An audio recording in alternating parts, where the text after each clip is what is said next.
Well, what happened in the House of Commons last night is very concerning. It seems that the usual processes and the way that the House of Commons works were changed. Now, my understanding is that the Speaker has apologised for that and is going to reflect on what happened. The Speaker, Sir Lindsay Hoyle, said that he made that decision to allow Labour's amendment out of concerns for safety of MPs. He didn't want another MP killed.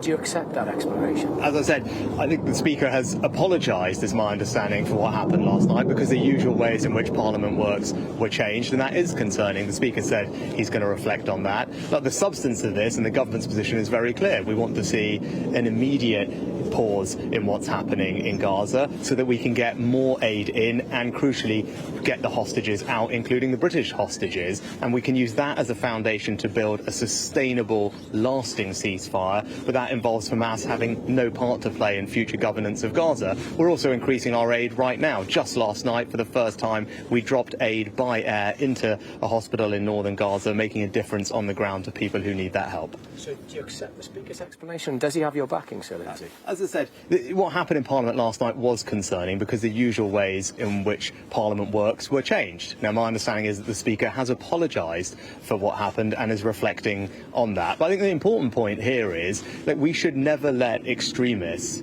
intimidate us into changing the way in which Parliament works. Parliament is an important place for us to have these debates, and just because some people may want to stifle that with intimidation or aggressive behaviour, we should not bend to that and change how Parliament works. That's a very slippery slope. It's not the right way to go. Some of your MPs are calling on the government to bring forward their own debate on Gaza so that each party can have their say. Will you do that? Well, the government's position is very clear. What we want to see is an immediate humanitarian pause in hostilities, which will allow us to get the hostages out, including the British hostages, but also get more aid in to people who need it. And we can use that immediate pause to then build the conditions for a sustainable ceasefire, which can last. And that means Hamas crucially not having any role to play in Gaza. But right here and now, we are getting more aid in. Just yesterday, we dropped by air for the first time aid into northern Gaza, into a hospital, together with the Jordanians. That is making a difference on the ground.